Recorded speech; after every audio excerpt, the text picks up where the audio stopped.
Thanks, Wayne. And that was fascinating. I'm really glad we were able to get through questions there too. So that I think your talk, which really, your talks, which were really aspirational and moving the field forward, are a nice segue to the people who arguably care most about the treatments that are coming. So I'll open just by introducing myself. I'm Annapurny Poduri. I'm a neurologist and researcher at Boston Children's Hospital, and I'm really honored that Keith asked me to moderate this next session. We have a task that's pretty heavy, and I think as heavy as the science, which is to talk about the experience of people who are actually experiencing GRI disorders. So what we'll do for this next 45, 50 minutes or so is to hear from a couple of individuals who are personally affected in their families by the GRI disorders, and then we'll have some question and answers, time for all of you to ask questions. If you don't ask questions, I'll come up with some, but I would much prefer to have audience participation, and we'll monitor the chat as well. So without further ado, if we can, I don't know if we can spotlight our first speaker. Okay. So my daughter and my husband actually were diagnosed with GRIA too. I had to put this picture here because it's for comic relief. This one with their tongue out. It's just great. And so go here. This is their specific mutation. My husband is not apparently mosaic. He apparently has it as well. And I'll explain his symptoms and everything. But I don't want to forget, I need to thank a few people. My husband, Matt, obviously, because he's letting me present this stuff, some of which is his own medical information. And because he has just been an amazing husband. He has, parenting a sick kid is really hard, and he has stepped up, and, he lets me have my days where I need to sleep in, and he doesn't complain.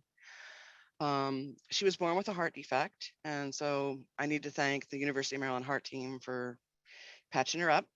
Kennedy Krieger for getting us to a diagnosis and all the treatment. I need to thank HearGrin because you guys have given me an outlet and support and a way to feel useful. And I need to thank researchers because there's already been some researchers that have reached out to me and have talked to me and everything, and they didn't have to do that, and it means a lot. So this is their specific mutation.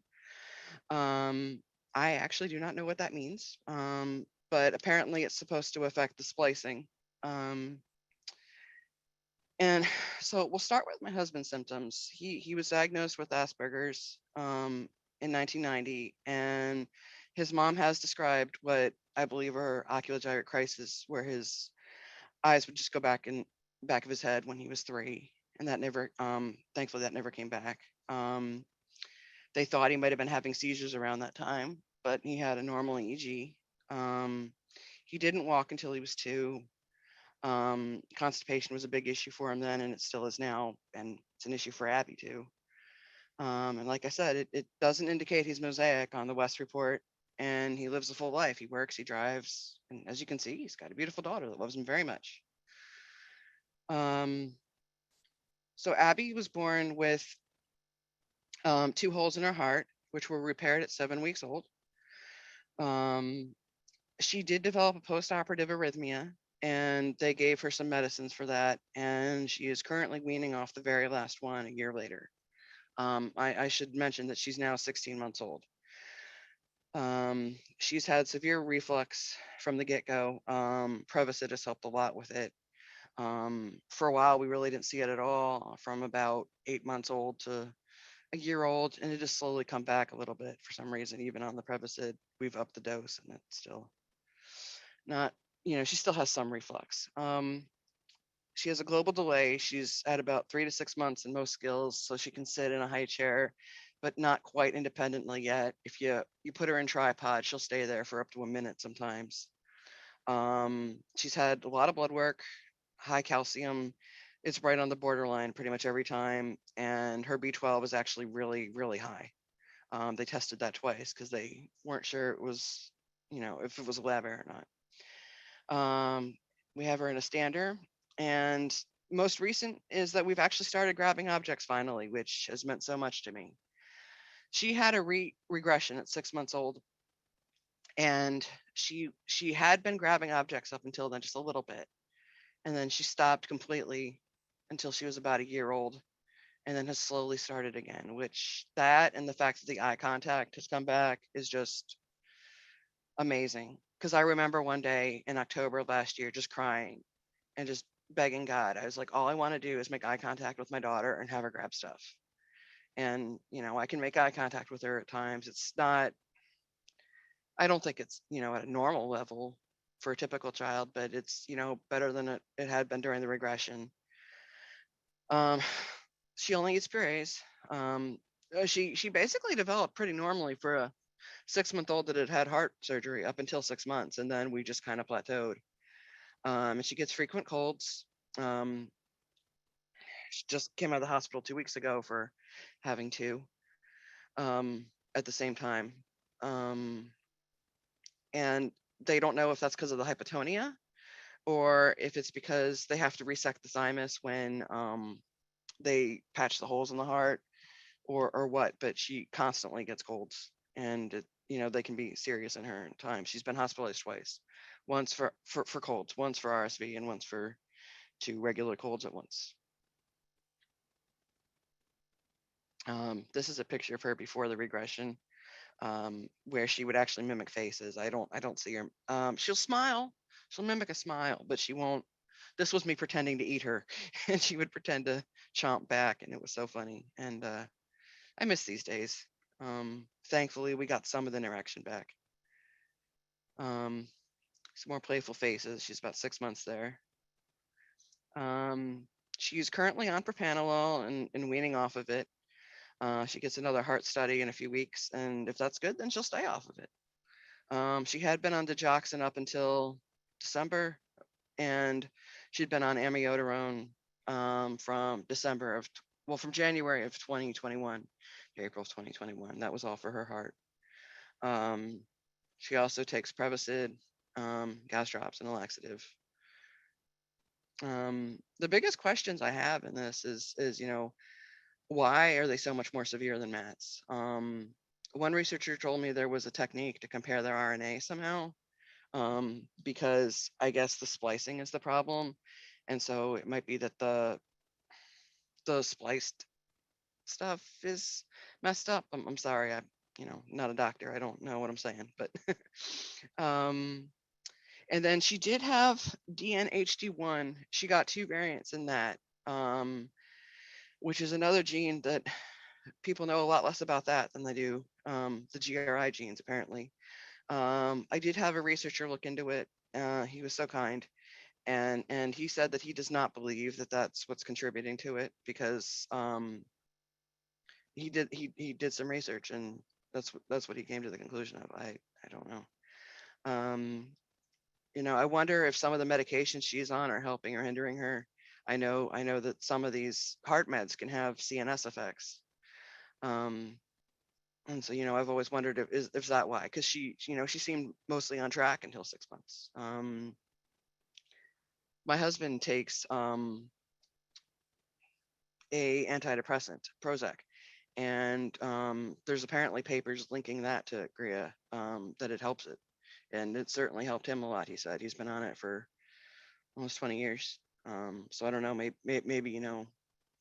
that's why he's doing better. We just don't know. And does the high B12 and calcium have anything to do with it? I mean, we don't know why she has that. And why did she regress? Those are kind of the things that I don't know. So those are my biggest questions with it. And that's kind of, I guess I should talk about what life is like right now.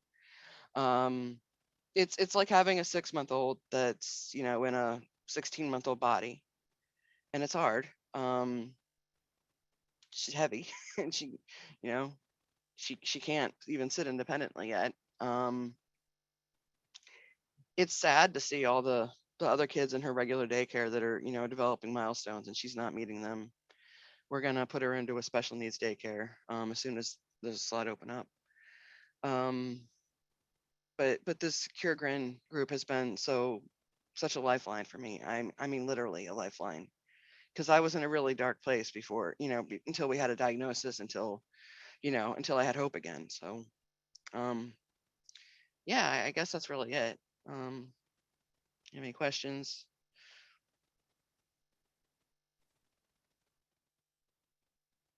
I think there's a question in the Q&A. That's a very specific one. Huh? You No, can she's not. just about She's nitrate never or had her nitrate or nitrite levels measured.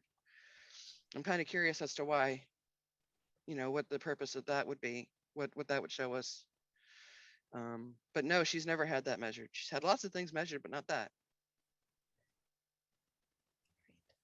Thank you. Thank you so much for sharing your story. And you can hear the highs and the lows and everything you've gone through. You've summarized so beautifully for us in a short time. So I really appreciate that. And I'll say, as a physician who sees patients with a number of different neurodevelopmental disorders, and we're so focused on the medicine in those half-hour visits, we don't even always get to get this richness of history and the pictures and what life is like. And for the researchers in the lab, to have this opportunity to hear from you is tremendous, to be able to really hear what it's been like for you, and also to give some purpose to the work that we do in our lab. So Kat, I'll thank you very much for presenting, and we'll hear next from Alyson, and then we'll have hopefully a lively discussion.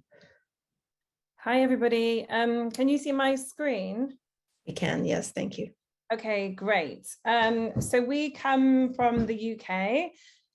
This is my son, Evan. He's 12 now. He turns 12 now, in a few months' time. So I shouldn't wish the months away, but yeah, 11 for the moment. This is his genetic mutation. His is completely de novo. I don't understand the rest of it, but for those of you who understand, then that's his mutation. I think he is the only one with it. He has GRIN1, obviously. So I'm just going to talk a little bit to you. I'm sorry if you've already seen this presentation, because I did give it to a couple of the researchers already. So I apologize if you've already seen it. But this is a little bit about our journey. He was born with seizures at birth. They didn't really think it was anything wrong in the beginning. They kept telling us it was like early baby movements and there was nothing wrong until he was seen on discharge of the hospital after kind of 2 days, and they were like, oh, actually that's a seizure, best we take you straight into the NICU. So then we went straight into ICU and spent the first few months in hospital. He, in the early years, had a lot of feeding issues and bronchitis. He had a G tube fitted at the age of 1. He's had extensive and very inconclusive testing, mostly. The tests just go on, and we're now at the point where we're kind of developing completely unique tests which aren't used for other children in the country, as far as we can work out, to kind of get to the bottom of his current breathing problems. So testing is always a challenge and very repetitive. He has been, very slow to develop. He sat on his 2nd birthday, and he kind of started walking independently, he also regressed. He walked independently for about a month or 2 and then regressed, and now won't walk really independently beyond a couple of steps. But that was when he was about 8. We were lucky, we had early support. So we were lucky, we are fortunate to have kind of a system which picked us up. And I think because he's at the severe end of the scale, we did get that support early on from the NHS. In the beginning, we had kind of individual negative gene tests. They tested for Rett's, they tested for a few things, and particularly because I was pregnant at the time, they wanted to try and work out what it was. But it wasn't until he was 8 that we got our diagnosis of GRIN1 through the Deciphering Developmental Delay study, which happened through the Sanger Centre Institute in Cambridge. But that kind of took 4 years to get that diagnosis, and at the time we were kind of crying out for information because he had started this autonomic breathing disorder. So we were just really grateful to be put in touch with kind of the GRIN community at the time, which has obviously since grown into the very strong cure GRIN that it is now. So these are some of his symptoms. It's quite a lot, you can see. He has severe global developmental delay and profound and multiple learning difficulties. He's developed this autonomic breathing disorder where he cycles through periods all day long. It doesn't happen in the night, it only happens in the day. He cycles all day long kind of through apneas where he stops breathing, where he then turns blue, then his brain kicks in and he starts breathing, and then he hyperventilates to kind of like recover, and that cycles pretty much all day long, varying. Sometimes it happens really very frequently, like every few minutes, and then sometimes it's longer. You can have like 2 or 3 in an hour. But he has become very accustomed to kind of coping with not breathing, strangely, but that's what he has managed to do. He's had seizures since birth and continues to have them, although they are pretty well controlled at the moment, and they're not by far his biggest concern at the moment is his breathing. He has temporal lobe sclerosis, which we're not sure where that comes from, whether it was a big seizure that he had when he was a baby, or whether it comes from when he has lots of feeding and swallowing difficulties. He's got an open insertion gastrostomy, a lot of reflux and vomiting, similar to the person who spoke before us. Lots of kind of gastric problems and these cycles of kind of weight loss and weight gain.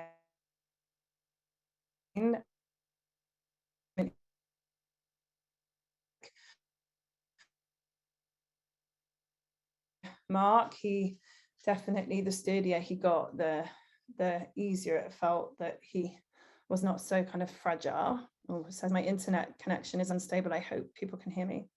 He has lots of sleep issues. Cortical visual impairment obviously is a key factor of GRIN 1, and he's certified partially sighted. Got lots of different issues within his vision as well.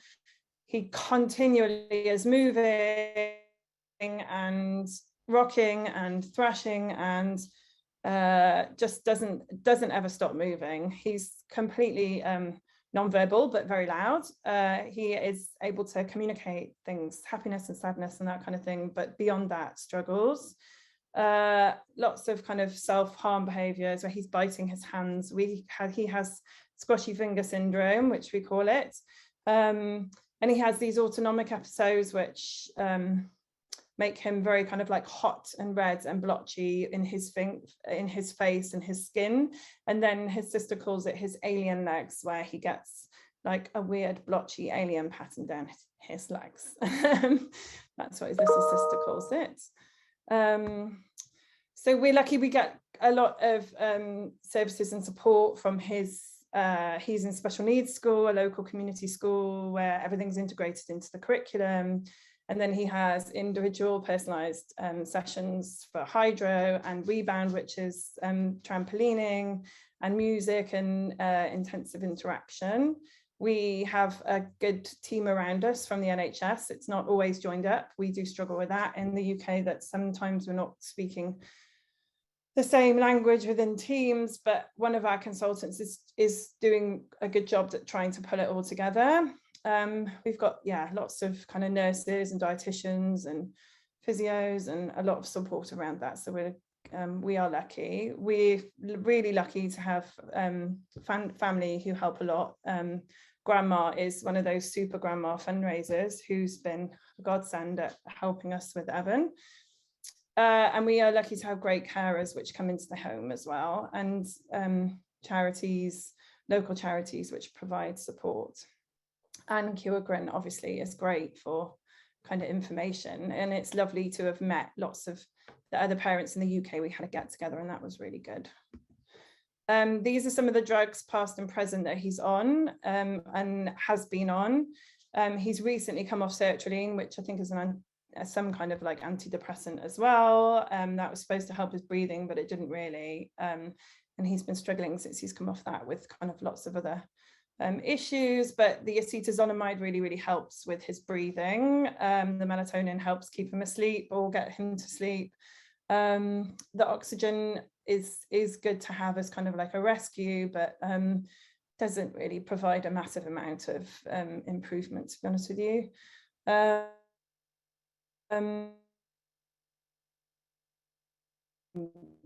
stuff for his tummy, and paracetamol we've kind of introduced as a regular daily thing because of the red blotchy skin we think is quite painful for him, so that helps him with pain.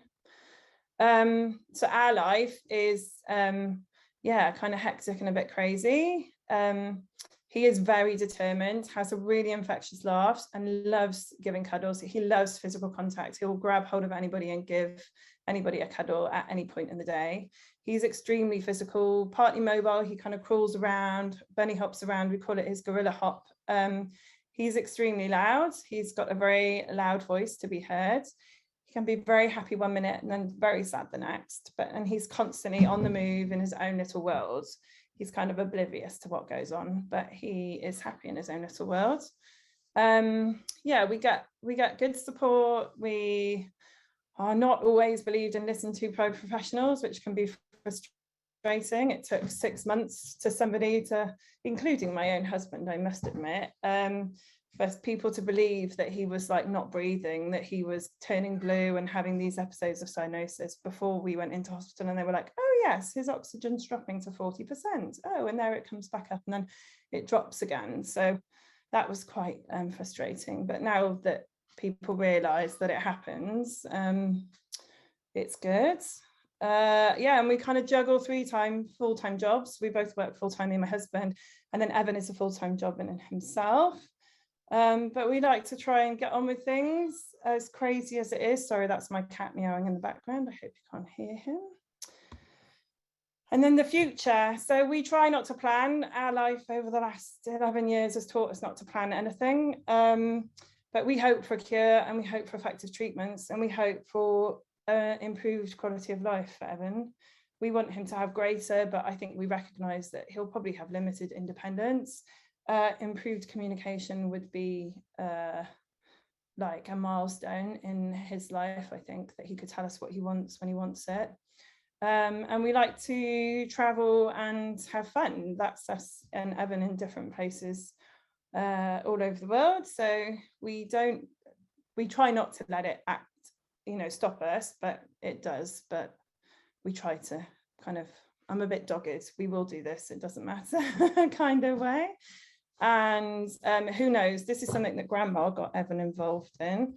He potentially, I don't know if I'm going to be able to do it, because let me just see if I can play it.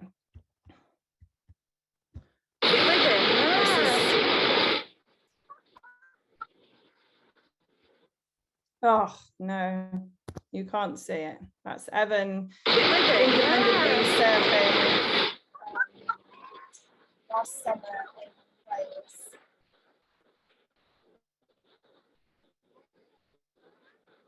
And he never does anything completely independently. And then the surf instructor just let go of him, and he just caught a wave in and off he goes. So that was pretty incredible. That's probably the first independent thing he's completely ever done. So yeah, who knows? And no, thank you. That's me. Thank you very much for listening. Thank you, Alyson. That was great. And we could see the video. That was really cute. It's really nice to see him there in the ocean, enjoying it. So we have a couple of questions coming in that I definitely want to get to. And I think, and a comment, love the surfing from Keith, which I'll agree with. Loves it too. Yeah, maybe I'll just... He got his G-tube at 1. So when he was up to that point, he was having a lot of pneumonias, aspiration pneumonias. And then they wanted to do a fundo, but we pushed against it because he is fed. He had the G-tube at once.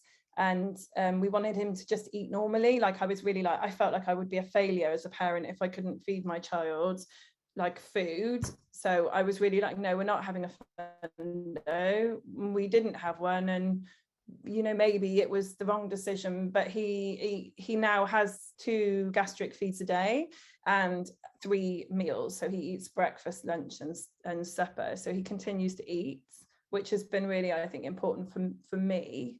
And for him, he loves to eat. He really loves to eat. Yeah, so it was, at 1 he had it. Great.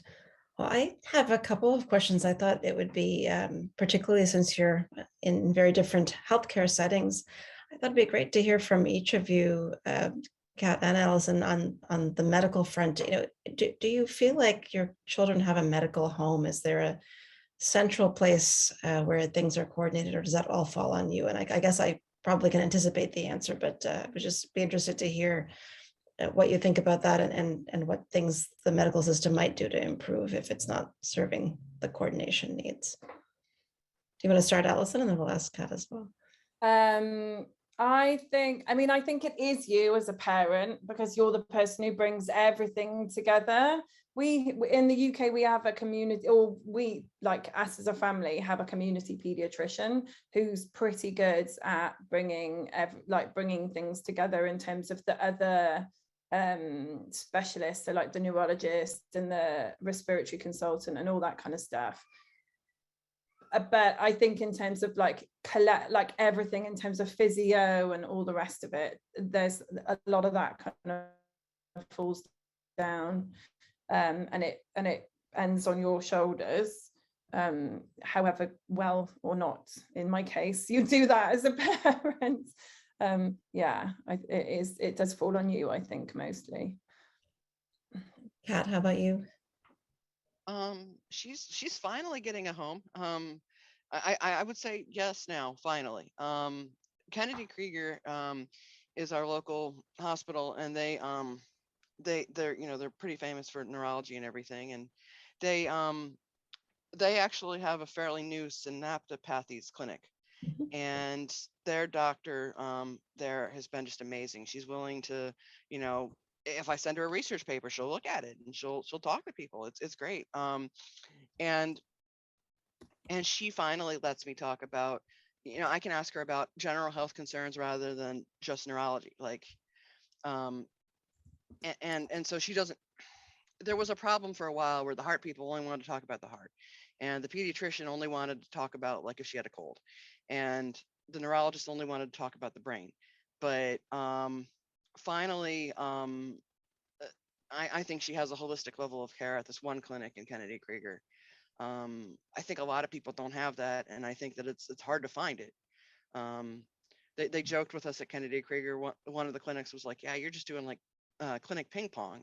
Yeah, kind of were for a while, but because they put her in the muscular dystrophy clinic, not muscular dystrophy, cerebral palsy, and then they put her in an infant follow-up clinic, because at first, they thought that it was delays because of her heart stuff, and then it was genetics, and then it was autism, and finally, she's where she needs to be, I think. So it took a while, but yep, she's there finally. You do definitely need specialists that are willing to look beyond their specialism, though. You like you said, Indeed. Having like a neurologist that only looks at the brain is really difficult. I find really frustrating, and I think for us at least, neurology is that speciality that does that. Our respiratory is better because obviously his respiratory problems come from the brain, so they're more like understanding of kind of like everything and treating everything rather than just treating his lungs, because actually his lungs work fine, but because we get the respiratory support, then it's difficult. It's difficult. Along the same lines, we're hearing about a lot of the science and the potential for treatment and novel ways of treatment delivery and gene-based treatments, which again, it is, I think it's obviously fascinating, but gives us some hope that there's a way forward. Part of what we think about when we're modeling diseases and we're trying to sort of think about treatments is what symptoms do we want to treat? And I think as a neurologist, I'll sort of speak for my ilk, we tend to focus on the seizures as a primary measurable outcome, and we also tend to focus on development, although it's takes a long time to show sustained improvement in development, but it can be done.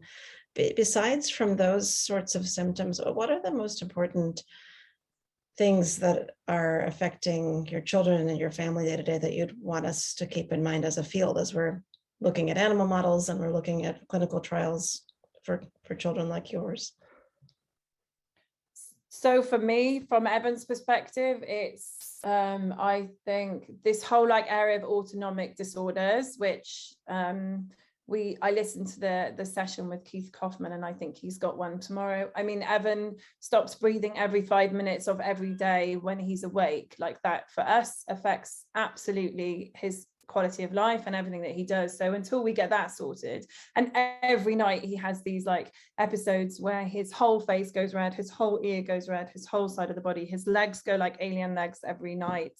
So for us, it's so frequent that happens that it's difficult to think about him, improving his communication until he can breathe without kind of hindrance and constantly hyperventilating to kind of recover.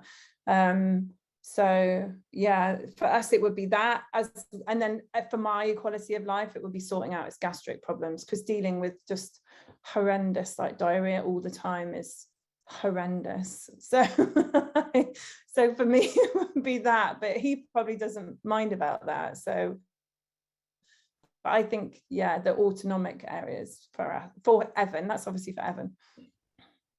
Kat, how about for you all?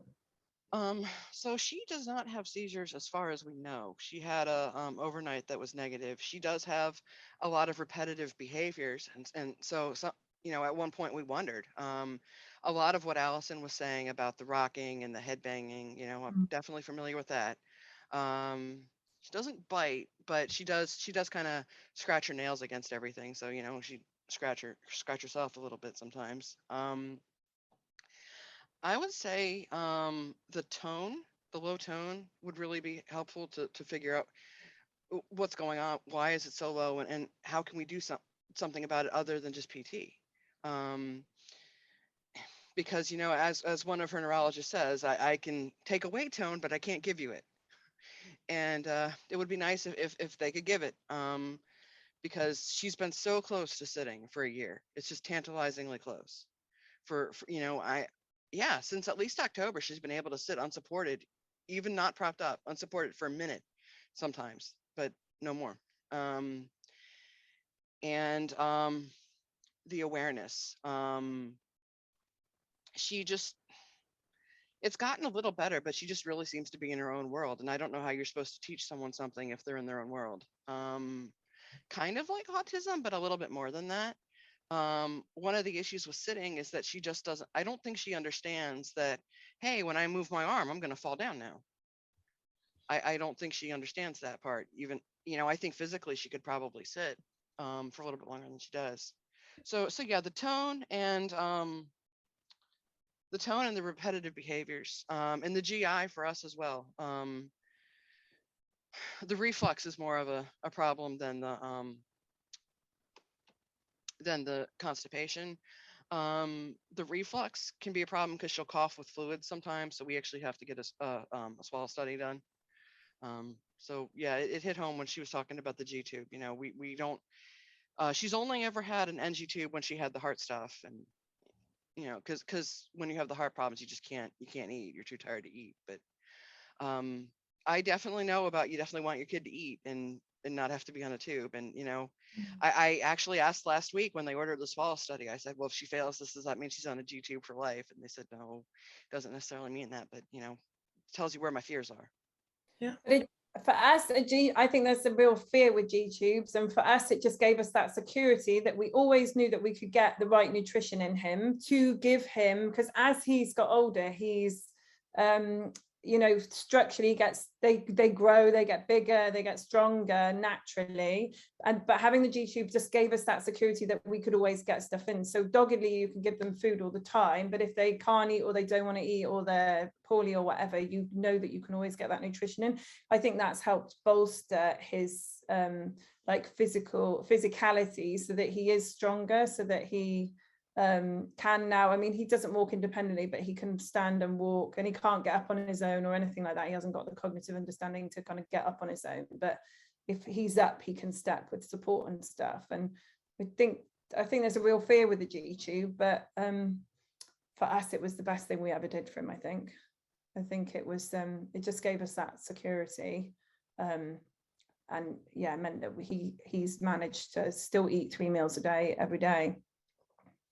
But I know that it's different for different people, so I'm not saying it's all the same, obviously. Yeah, I think it's really helpful to hear you talk about it, just because it's a familiar sort of sequence that you've both mentioned in terms of, you consider these things, you want to be able to feed them, but you're balancing those nutritional requirements, safety of swallowing and all those things. But I think it highlights for me one of the non-neurological, of course it's all related to the neurology of swallowing and all those things, but not a seizure, not a developmental conversations that as neurologists we have to be able to have and to partner with the gastroenterologists and so on, because it really is, it's a group conversation. And I think the hardest thing to do sometimes is to get the general pediatrician and the GI people and the neurology people all together with the family. But sometimes you have to do that and have a conversation to say, look, we're not saying all feeds, we're not saying forever, we're not saying it's not a black and white thing, but right now in this moment, in this month, in this year, how do we weigh those? And in many ways, it's no different than the decisions you make about, do we start a new medicine or not? What are the risks? What are the benefits? So I think you've highlighted, both of you, those issues around the G-tube, which you could kind of zoom out and extrapolate to some of the decisions that I hope you'll have to make about future treatment. So my next question to each of you is, what are you thinking about these exciting scientific treatments that are maybe coming down the pike? And are you eager? Are you not eager? Are you wanting to be in the front of the pack, or you want to wait and see how it goes? And this is, you don't have to answer it if you don't want, but it's something that I'm talking to my patients a lot about, and I'm always wanting to know how each individual family feels. So I think, so we've tried a lot of not experimental, but drugs that aren't, that are licensed for use in children. So in the NHS, I don't know if it's different in the States, that they can't give drugs that aren't licensed for children. So I guess that would be the defining factor, but they'll use drugs that are off license for a particular condition, So we've tried a lot of experimental things for Evan's apnea and hyperventilation to try and get these things, to get it under control. And we've been through kind of like 3 drugs now, which have made absolutely no difference. And have generally just stomped him out just made him a bit of a zombie, which was not great, because that's not my interpretation of improving grin, is by then turning them into a completely different child. Like the last one he was on, he never smiled, he never grinned, he never giggled, you couldn't get any kind of like reaction out of him. He was just like so flat, which was great because you didn't get the ups and downs, but then you never got the ups. So, and the downs are just part of having a child, aren't they? But I think, yeah, we would be willing to try them, definitely, if we could get them on the NHS. I think there'll be different hoops to jump through, I guess, in the UK to get things on the NHS. But we are lucky in that one of our consultants is quite keen to try different things, because he, like, every time we go in, he's just like, particularly about his breathing, he's like, we really don't know what we're doing. So we're just pulling ideas out of the sky to see if we can improve things. So yeah, we're willing to try stuff, but yeah, that goes with a caveat of like safety and not wanting to be I don't know if I'll be the first one in there, but I don't know, we'll see. Sorry, not very helpful. No, I think very helpful. I think really helpful. So Abby's actually going to most likely start L-serine fairly soon. And I guess she'll be the first GRI A kid to try it and not N. Because it's her AMPA receptors that are affected, not the NMDA, but they said something about they're tied together. So helping the NMDA may help the AMPA, if I understand it right. I did want to quickly loop back and add that another big issue for her is her hand usage. We really thought that she had Rett for a while. You know, that's what I was sure it was going to come back as. And it was so powerful for me when I saw in the report that one of the common symptoms is like hand movements, because that's her. She just looks at her hands all day. I mean, she's a little bit better at it now, but that was a big problem. And when you were talking about having a home, the whole GI stuff, right now, the new doctor at Kennedy Krieger is actually ordering GI studies. She's ordering the swallow study. She's referring us to a GI about the constipation and the reflux. And I think that's a godsend, because before it was the regular pediatrician that would do that. And the problem with that is that the regular pediatrician doesn't know a darn thing about GRIA 2. And so the doctor at Kennedy Krieger is willing to be her general pediatrician and work on the GRIA stuff, and it's been really helpful having the coordination that way. But anyway, as far as the L-serine, she has to get.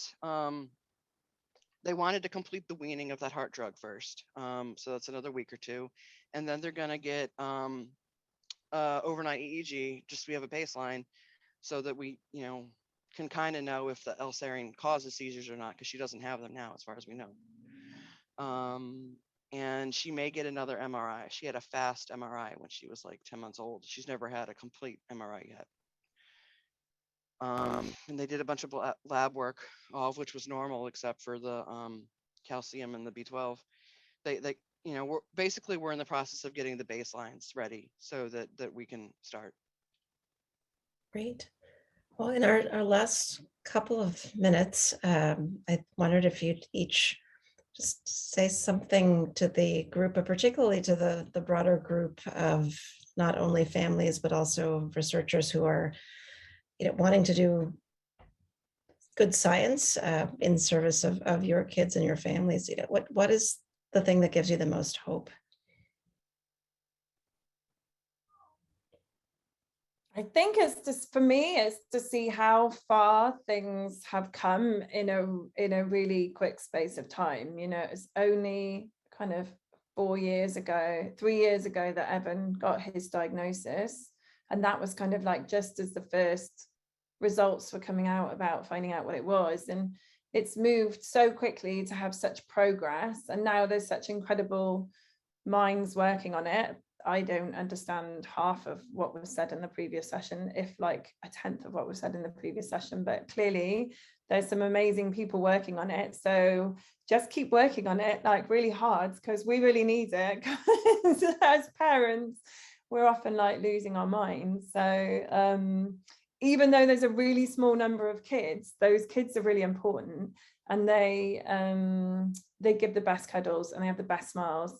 I think better than any kid. So I think just keep working hard. Thank you for everything that you do. That's great, Alyson. How about Kat? I'll give you the last word. You mentioned you had hope, and you give us a line or two about what's most hopeful for you. It was so reassuring to know that, hey, we already have drugs that modify AMPA receptors and NMDA receptors, and then there's the PAMs and something that I don't know all those words, but they exist, and it was like, hey, there's already stuff that may exist, and that was just amazing, because you know, it just gives me hope to know that, hey, if the stuff is mostly already here and we just have to see what works, that's what gives me hope. Great. Well, thank you both so much, and Kate, thank you for giving me the time to chat with these wonderful parents and to hear their stories. I'll turn it back to you. And thank you for moderating. What a great way to end the morning with those words from Alyson and Kat, and to hear about Abby and Evan. So thank you very much for sharing. I knew that the morning was going to be good, but I was just so I don't know. It was beyond my expectations, and you know, some of the things we heard. It's just exciting that GRIN Therapeutics is expanding beyond just GRIN 1 and looking to go to clinical trial for, or beyond GRIN 2B, looking to go to clinical trial for GRIN 1 and GRIN 2A as well. And I'm actually, you know, I know there was all kinds of caveats about how preliminary the data is, and we should take it all that way. But the early results out of the Ramsey lab are shocking and exciting to me if they turn out to be accurate. I think those are better results than people who have done this in other neurodevelopmental diseases have seen. So we'll see if the fuller, once there's a bigger sample, that's statistically meaningful if that continues. But it's definitely promising. So yeah, it's been a great morning. We're taking a break now for half an hour, but this is your opportunity to, let me just try to pull up my slides again.